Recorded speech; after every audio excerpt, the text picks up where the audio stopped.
saya akan membahas materi tentang cahaya, yaitu lebih khususnya tentang sifat-sifat cahaya. Jadi menurut kalian di sini cahaya itu seperti apa sih? Apa bentuk cahaya? Kemudian apa saja sifat-sifat cahaya? Ya, di sini saya akan menjelaskan sedikit tentang cahaya secara umum ya. Nah, jadi di sini cahaya adalah suatu gelombang elektromagnetik atau partikel foton yang dipancarkan oleh benda-benda yang mampu bersinar gitu. Jadi di sini contohnya yaitu matahari dan senter atau lampu listrik. Nah, jadi matahari dan lampu listrik itu memungkinkan mata kita menangkap bayangan benda-benda yang berada di sekitar benda bersinar tersebut gitu. Bagaimana? Menurut kalian apa? Nah, dapat kita lihat di sebelah sini ya. Nah, di situ terlihat yaitu cahaya itu dapat merambat lurus. Jadi di sini cahaya merambat lurus maksudnya adalah cahaya akan selalu merambat menurut garis lurus. Kemudian kecuali jika cahaya tersebut mengenai suatu benda yang merubah arahnya, maka bentuknya tidak akan merambat lurus. Gitu. Kemudian sinar cahaya selalu berjalan lurus dari benda yang kita lihat menuju mata kita. Yang kita butuhkan yaitu 3 kertas karton yang sudah dilubangi. Kemudian senter. Lalu kita susun ketiga kertas karton tersebut, lalu kita senteri di bagian yang berlubang. Nah, akan tampak seperti di video. Nah, di sini dibuktikan bahwa cahaya dapat merambat lurus.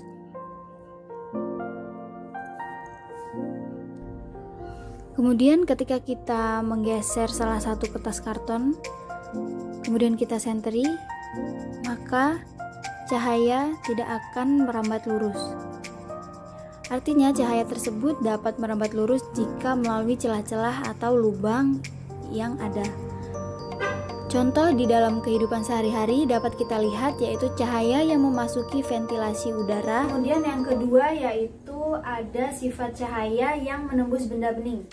Nah, yang kita lihat, jadi hal ini tuh dapat terjadi karena benda bening mampu meneruskan cahaya.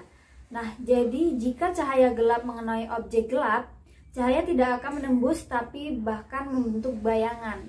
Jadi seperti kita berada di bawah sinar cahaya matahari, tepat berada di atas kita, maka kita akan melihat bayangan kita. Yang kita butuhkan yaitu gelas bening yang berisikan air. Kemudian kita senteri. Nah, di sini dapat kita lihat bahwa cahaya dapat menembus benda bening. Jika kita ganti air bening tadi dengan air yang keruh, kemudian kita senteri, nah maka akan tampak seperti di video bahwa cahaya tidak dapat menembus benda bening. Artinya, cahaya itu akan membentuk bayangan. Dalam kehidupan sehari-hari, kita dapat melihatnya yaitu melalui kaca.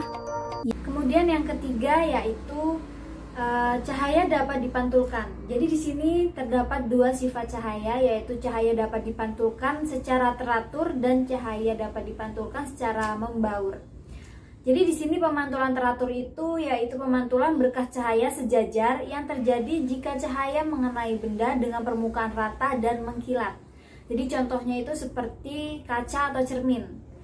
Kemudian yang membaur yaitu pemantulan cahaya tidak teratur yang terjadi ketika cahaya mengenai benda dengan permukaan kasar atau bergelombang dan tidak mengkilat.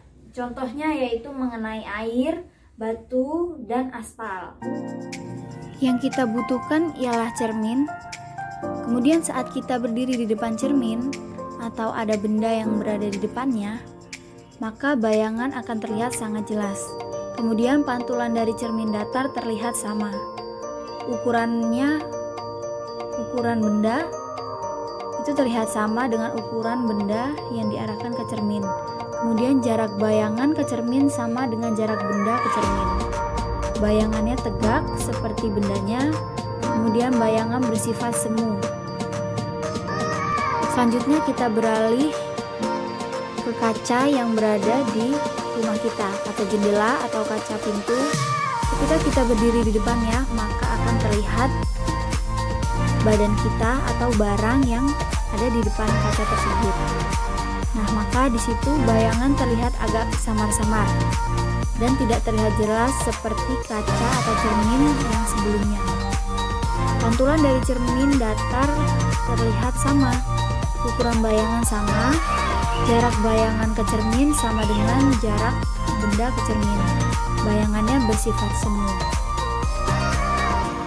Kemudian kita dapat melihatnya di dalam kehidupan sehari-hari, yaitu saat kita bercermin di kaca mobil atau saat kita bercermin di pintu atau jendela bagian luar rumah kita.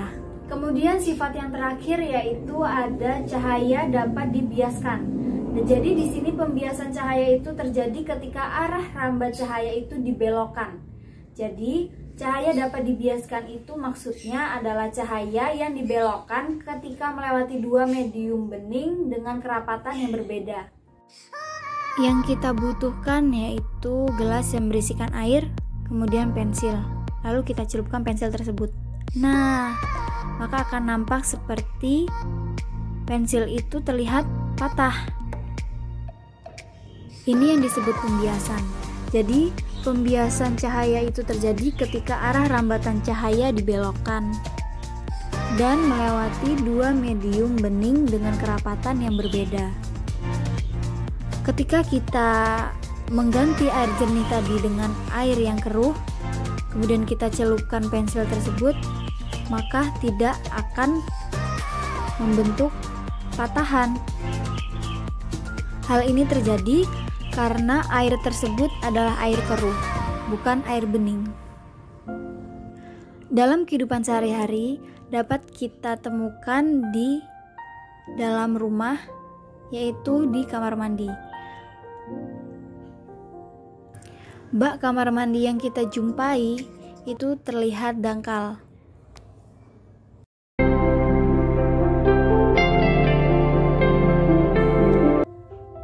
Nah, sebelumnya kita persiapkan dulu alat dan bahannya ya, teman-teman. Jadi, di sini yang pertama kita menyiapkan sebuah smartphone. Kemudian yang kedua yaitu ada botol mineral bekas, yaitu berisikan air keran atau air mineral ya. Terserah, boleh apapun itu. Oke, selanjutnya di sini yang kita butuhkan dari smartphone ini yaitu tidak lain tidak bukan yaitu hanyalah senternya. Jadi di sini kita buka. Nah, kemudian kita hidupkan senternya. Nah, di sini senternya menyala ya. Nah, pasti saya rasa di sini teman-teman sudah pada punya smartphone ya.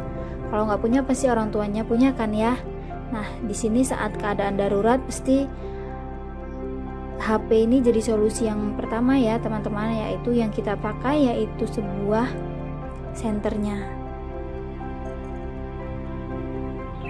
Oke, di sini lampunya sudah dimatikan ya. Nah, di sini baterai handphonenya sudah menyala. Kemudian yang kita lakukan yaitu mengambil botol bekas ini yang berisikan air mineral. Nah, dapat dilihat di sini bahwa pancaran cahaya dari handphone sangat menyilaukan mata ya teman-teman. Nah, di sini kita bisa membantu dengan alat ini. Nah, kita taruh di atasnya. Nah, kira-kira begini teman-teman. Jadi deh, gitu. Tidak sulit kan? Kita hanya membutuhkan dua benda ini tadi. Nah, ini adalah solusi atau trik saat mati lampu.